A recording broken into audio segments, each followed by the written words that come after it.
Chapter 101 of Shrimadbhagavatam, Matsya Avatara.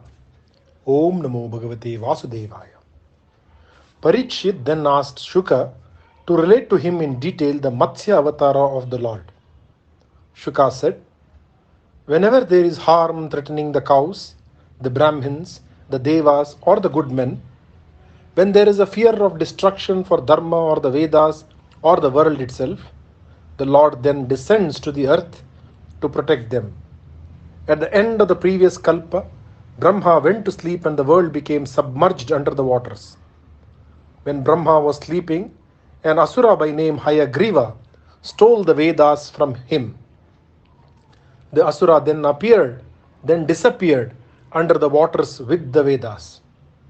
The deluge, Mahapralaya, was Naimittika, and it was a consequence of this pralaya that the world became completely submerged in the oceans. There was then at that time a king by name Satyavrata who ruled the world. He was a saint among men, a great devotee of Narayana. At the end of the pralaya, when the world was recreated, King Satyavrata was born as the son of Vivasvat, one of the 12 Adityas. And the Manvantara was called by the name Vaivasvata Manvantara. Shraddha Deva was the name he was then given. One day, Satyavrata was performing his morning ablutions on the banks of the river Kritamala. When he had taken up the water in his cupped palms to offer arghya to the Pitras, he found a tiny fish in the water held in his hands. He promptly dropped the fish in the river. The fish spoke in a human voice and said, "O king, have pity on me. I am so small and I am afraid of the big fish in the river. The big fish which threatened to eat me up. Please take me away from these waters and protect me." The king was touched by the appeal in the voice of the fish, and taking it up in his hand, he dropped it into his kamandalu and went home. A night passed. Next morning, the fish said, "There is not space enough for me inside the vessel. Please place me in a wider place where I can move freely." The king placed it in a large pot filled with water. Within an hour, the fish had outgrown the pot. Satyavrata then placed it in a pond and the same thing happened. The fish complained that there was not enough space for it. The king kept on placing it in larger and larger areas filled with water, and yet the fish complained the same way, that it had not enough space to move about. The king finally took it to the sea and dropped it there. The fish said, "The sea is full of sharks and whales, which will surely eat me up. Why did you bring me here?" Satyavrata smiled slightly and said, "You are a very strange fish. You can grow larger than a pond which is 100 miles in length, and this has happened in an hour. I have never seen such a thing before you. You are no ordinary fish. I know who you are. You are Lord Narayana, who has donned this form for some purpose which is not known to me. Lord of Lords, I salute you. You are the refuge of all beings. When you take up a form, it is surely to protect helpless beings like me. Since you have revealed yourself to me, please tell me why you have assumed this form." The Lord, in the form of a fish, then spoke to him and said, "You are right. I have taken this form with a purpose. 7 days from today, the 3 worlds will be submerged under the waters. Mahapralaya is coming. When the world goes completely under, you will see a boat which will be floating towards you. Be on the lookout for it. When you see it, you will have to enter it. Collect all the Oshadis, seeds, and accompanied by the Rishis, the 7 Rishis, take your place in the boat. There will be dead darkness all around you, but the glow of the Tejas emanating from the Rishis will guide you. You will be tossed hither and thither by the giant waves of the angry ocean. But be not afraid. I will be in the waters. When you see me tie the boat to one of my horns, with the help of Vasuki who will serve you as a rope, I will play to my heart's content on the ocean for the duration of a single Brahma's night, and you will also be with me." The fish vanished from the sight of the king.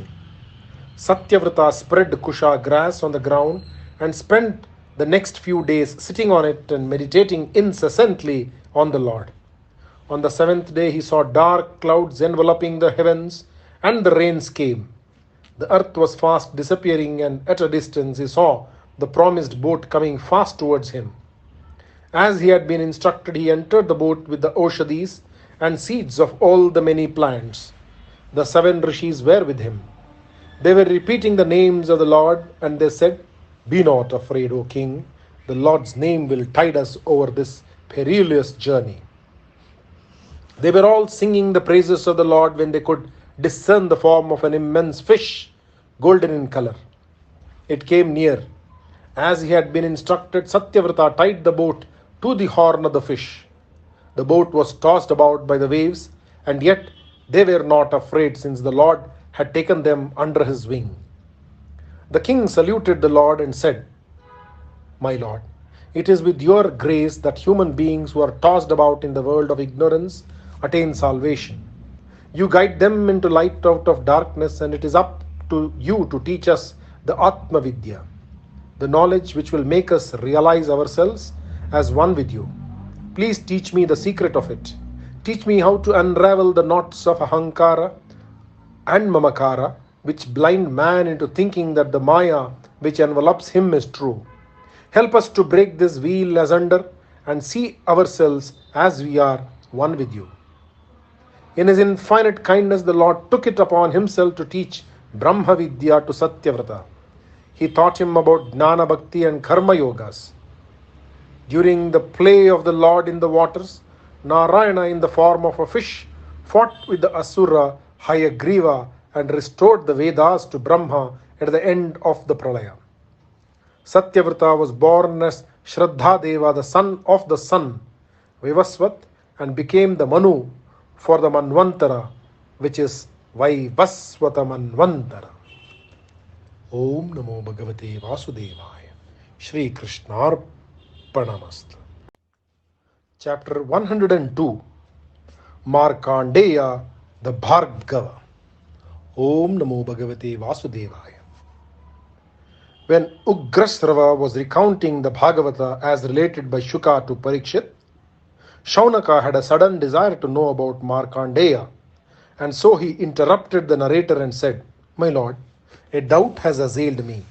We have been told that at the time of the Mahapralaya, when the entire world had been submerged under the waters, Markandeya, the son of Mrikandu, did not suffer, since he was granted immortality.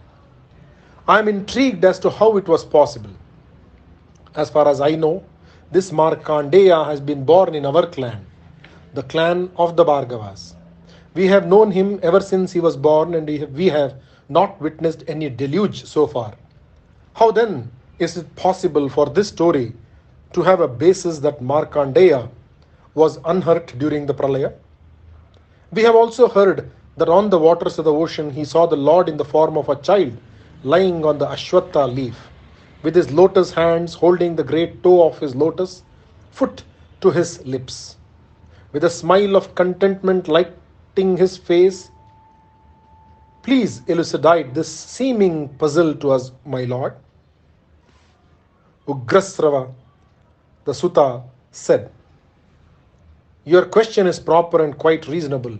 Also, it gives me and thus the world a chance to relate and to learn the story of Narayana, and an incident which has the power to rid the mind of man of all the Maya and the ignorance which is the predominant feature of Kali, the 4th quarter of time.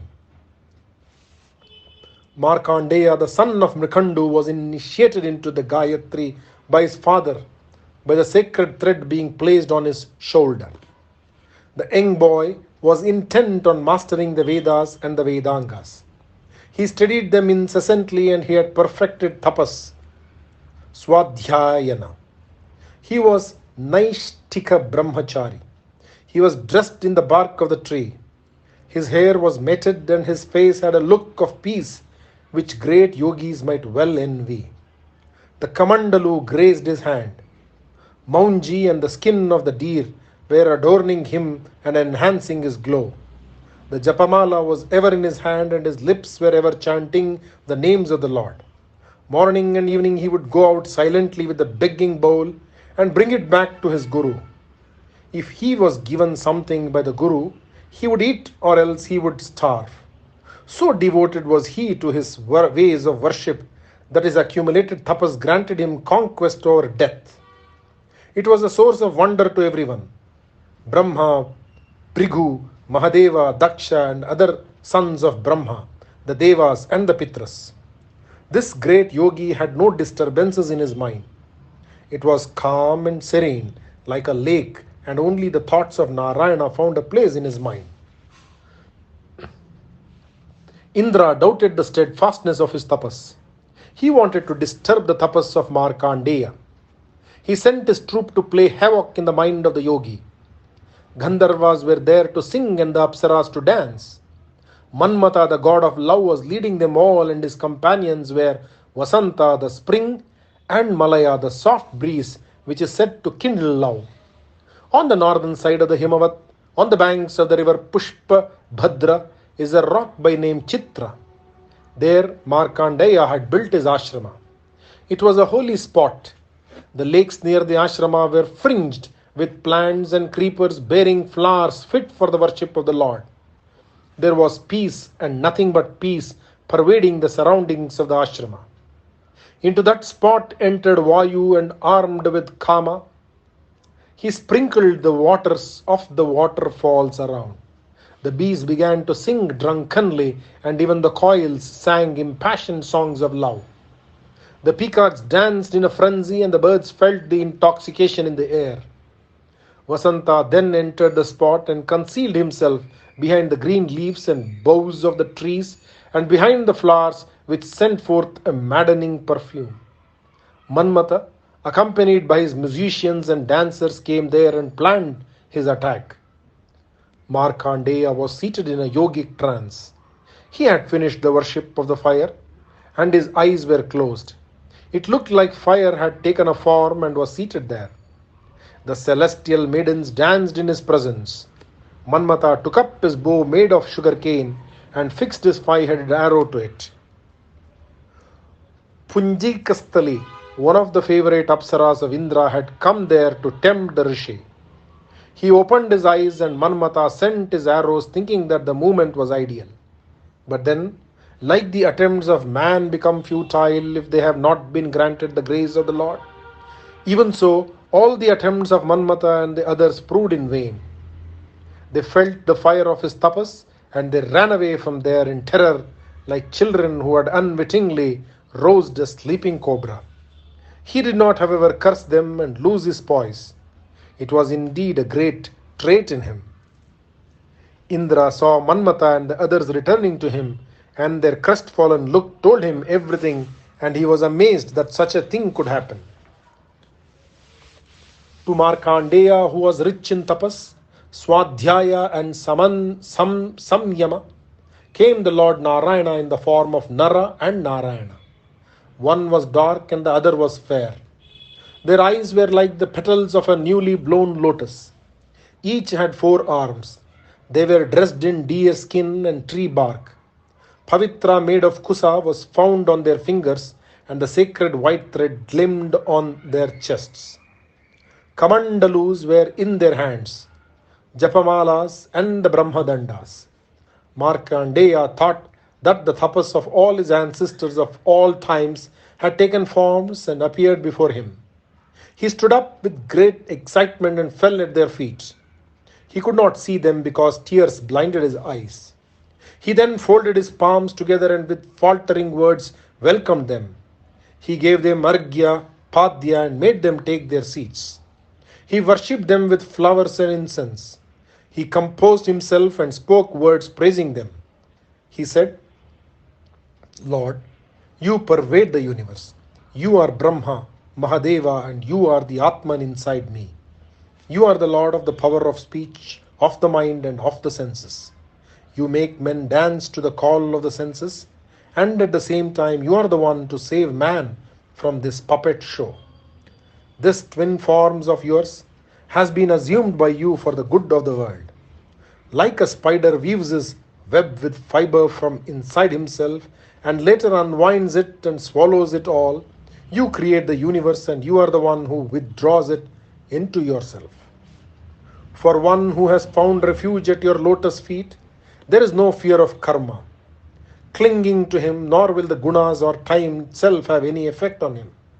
I have thought only of you, and now you have graced me with showing yourself to me. Nothing is greater than the touch of your feet.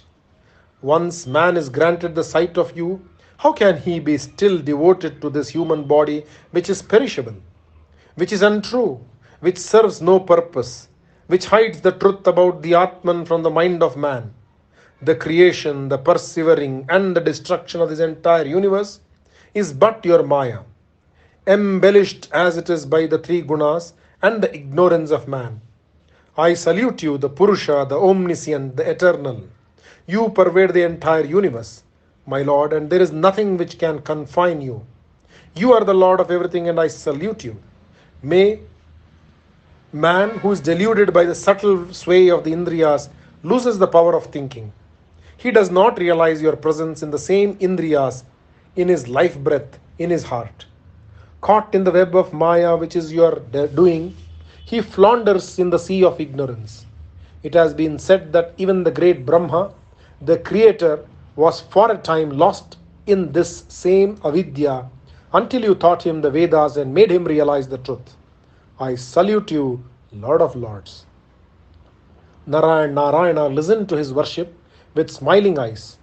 They then said, your Samayama, your Tapas and Swadhyaya and your steadfast bhakti towards us have made you a Siddha, and we are very pleased with you. Ask any boon of us and we will grant you your wish. Markandeya said, after seeing you, can man have any wish for anything else? Yet, it is disrespectful for a man to ignore the commands of the Lord. I will therefore ask a boon of you.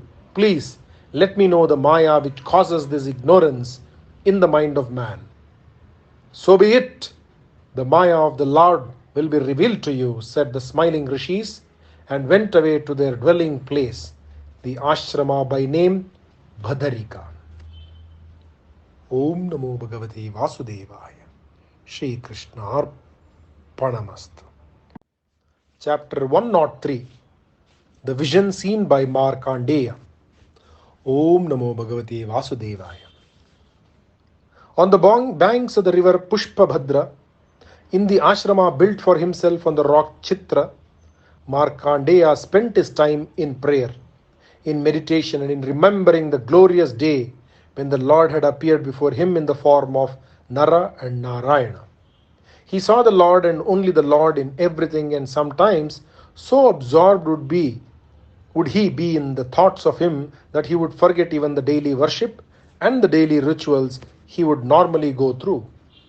One day, all on a sudden, a strong wind began to blow. It was a fierce storm, and along with it came heavy rain clouds. Thunder seemed to crash from rock to rock, and lightning lit up the entire place with incessant flashes. Suddenly it began to rain. It was no ordinary rain. The drops fell in a continuous stream, and the stream was as thick as the spoke of a wheel. The four seas were filling up, and soon they were about to meet. The earth was hidden, and all that could be seen were the immense sea lions and sharks and whales and crocodiles. There were whirlpools everywhere, and they were sucking up all that came up within their grasp. The noise of the rain and the tumult of the oceans were deafening and fierce. Even as he was looking, Markandeya saw the earth disappear in the waters of the ocean, and he was frightened at the sight. Very soon the highlands and the mountains also went under the waters. The line which divided the sky from the earth was not seen, since the earth was not there. He saw the other two worlds and the devas and the stars also being swallowed up by the waters. He found himself floating about in the water like some flotsam, without any destination, without any sense of direction. He was tormented by hunger and thirst. The fish and sharks and whales were fearful, and there was nothing but darkness around him. He was whirling like driftwood and he was extremely frightened and lonely. He would be caught up in a whirlpool once, and when he was thrown out of it, a huge wave would toss him here and there. All the fears which he had thought he had conquered came to him all together. He was feeling distressed because of sickness, and he was sad. He felt deluded and frightened. He thought he was going to die, and he dreaded the thought. At the same time, he knew that he had once conquered death, and yet now he was actually afraid that he was going to die. So he drifted about, tossed by the waves and tossed about by his own fears and pains. All on a sudden, while he was thus floating, Markandeya saw a beautiful Ashwatha tree at a distance. He could see the burden of the new leaves on the branches, and it was a big tree. He could see clearly one of the branches leaning towards the spot where he was. On a leaf of the Ashwatha tree, the rishi saw a strange sight. He saw a child sleeping on the leaf of the Ashwatha. The glow from the child was so great that it pierced the blinding darkness around him. The child was dark like an emerald. The face was beautiful like a lotus. The neck was lovely like a conch. The child had a wide chest and his nose was chiseled. The curls from his head fell on his face and his breath played softly with them. The ears, like shells, were wearing the flowers of the pomegranate. There was a slight smile on the coral lips of the child. With his tender hands, the child had taken hold of his foot and placed the lotus-like foot onto his lips and was sucking the toe ecstatically. Markandeya saw the child and he could not take his eyes away from the heap of beauty which met his eyes. When he saw the child, the rishi found that all his fatigue had left him. His eyes were wide open, drinking in the beauty of the child, and his heart was filled with joy. He felt within himself who the child was. Still, he went nearer to see the child at closer range. When he went there near, he found that the breath of the child was pulling him. Markandeya entered the child's body along with a breath from him like a mosquito. When he was inside, the rishi found the world as it was before the rains came. Amazed at the sight, Markandeya kept looking around. He saw the entire earth. He saw the heavens and the sky studded with stars. The mountains were there, the islands and the four quarters with the devas guarding them. He saw the asuras. He saw forests, cities and all the ashramas, and he saw the Himavat, the river Pushpabhadra and the rock Chitra and his ashrama on top of it. Suddenly he was thrown out by an expiration from the child and he found himself on the water once again. He could still see the child and drawn towards it, he swam towards it to embrace it. The child vanished from there. The Ashwatha tree vanished and the waters and the tossing waves. Markandeya found that he was on a firm land, on the firm floor of his own ashrama. Overpowered by the experience, Markandeya stood as though in a trance with his mind set on Narayana. Mahadeva and Parvati were passing by on the sky, surrounded by the Pramata Ganas. Parvati saw him and asked her lord to go near the rishi and bless him. They descended to the earth and appeared before Markandeya. Thrilled with their visit, he welcomed them with all the honor due to them. Flowers and incense welcomed them all, and he fell at their feet and offered words of prayers to them. Mahadeva then spoke to him. He said, "Because of your devotion to Narayana, you have obtained siddhi in everything. You had been granted a boon by the Lord, and you were granted the privilege of knowing his Maya. You will live forever, and you will be famed as Puranacharya. Men will benefit by the stories of the Lord, which you will relate to them." Mahadeva and his companion returned to the skies, and the rishi Markandeya spent all his time thinking again and again of the unique experience he had.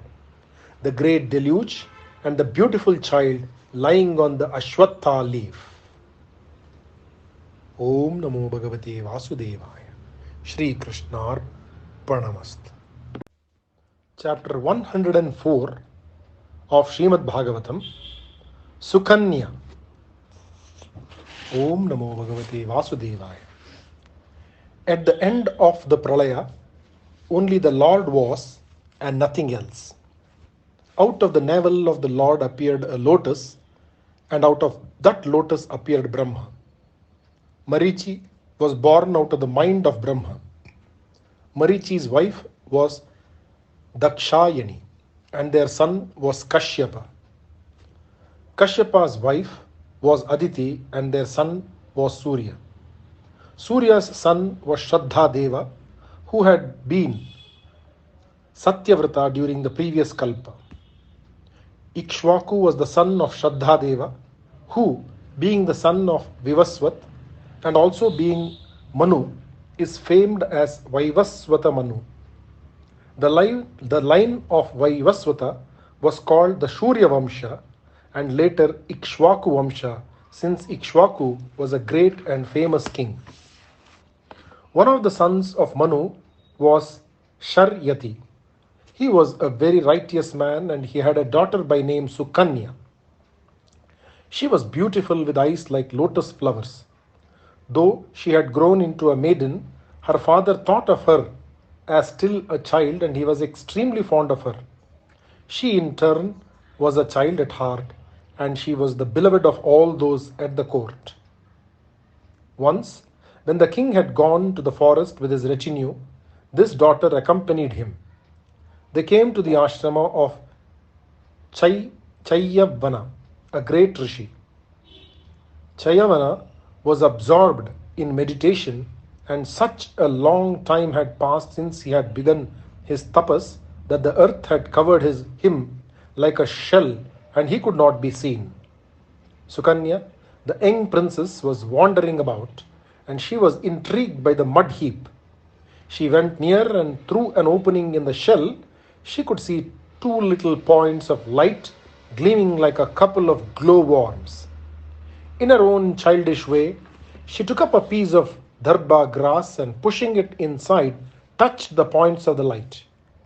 They were, of course, the eyes of the rishi, and Sukanya had hurt him. As a result of the rishi's anger, the entire army of the king was paralyzed, and he did not know what had caused this calamity. He called everyone and asked them if anyone had insulted the rishi. Sukanya walked hesitantly towards her father and told him what she had done. The king was horrified, and he rushed to the presence of the rishi. He beseeched him to forgive his daughter and himself for the sin which had been committed unwittingly. The king offered the hand of his daughter to Chayavana and pacified the rishi. Sukanya was given in marriage to Chayavana, and she went with him to stay in his ashrama. In that one moment when her father's army suffered because of her thoughtlessness, Sukanya lost her childishness and became a woman. She served her lord like Devahuti served Kardama. Once, the heavenly twins, the Ashwini Kumaras, came to the ashrama of Chayavana. The rishi had been pleased with the devotion of Sukanya, and he wanted to please her. He therefore asked a boon of the Ashwins. After honoring them, he said, "You are the divine physicians. Because of the fact that you are professionals, the Devas do not give you a share of the Soma during the Yajnas. You are considered as the inferior gods. If you make me young and handsome and desirable, I will in turn make you get a share of the Soma." The twins were thrilled at the thought of the rise in their status and promised to give him youth. After several incantations, they asked Chayavana to enter a lake which had been treated by them. He did so, and so did they. A moment passed, and out of the lake there arose 3 young men. All were handsome, and all 3 of them were wearing garlands of lotuses. Their ears were decked with jewel, and they were wearing lovely silks. Sukanya, the purest of women, looked at them and was at a loss as to who was her lord. She fell on the ground and addressed the twins. "Please have pity on me and see to it that my chastity is not harmed in any way. Please stand apart and let me know who my lord is." They were pleased with her and revealed themselves as apart from Chayavana. They took leave. They then took leave of them and went back to the heavens.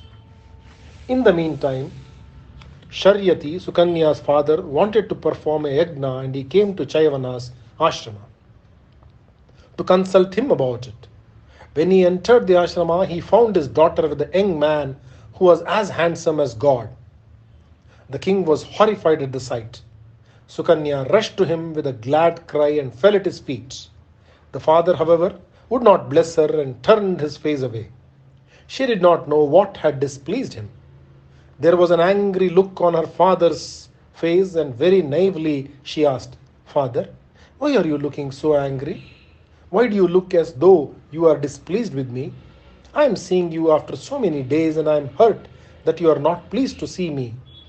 You were once so fond of me, but now you are not, evidently. Tell me, Father, what I have done to incur this displeasure?" Sharyati looked at her and said, "How dare you stand before me and ask such a question? You are not fit to be my daughter. Born as you are in the great race of Manu, how could you become an Asati? Indeed, the great Rishi Chayavana has been deceived by you. I am surprised that he has not cursed you. How could you be so shameless? You are living in sin with this young man, and you ask me to bless you even after I have seen you with him? You are not my daughter anymore. I do not want to look at you." He turned away. A peal of ringing laughter, which sounded like silver bells tinkling, made him pause. He turned round and looked at her in surprise. The young man joined in the laughter. They both came near him, and Sukanya said, "Father, I have not sinned. This young man is your son-in-law. He is the great Rishi and no one else." They told him what had happened, all about how the Ashwinis were responsible for their good fortune. Chayavana performed the Soma Yagna for Sharyati, and during the Yagna he offered the Soma to the Ashwinis also. The gods were displeased, and Indra came there. So incensed was he that he lifted up his dread Vajra to destroy Chayavana. However, the power of Chayavana's tapas was such that he could paralyze the army of Indra. The Lord of Heavens found his arm could not be moved, and the Vajra was lying inert in his fist. Indra then realized that he was unnecessarily selfish, and the Devas agreed to let the Ashwin twins have a share of the Soma from then on. Om Namo Bhagavate Vasudevaya. Shri Krishnarpanamastu.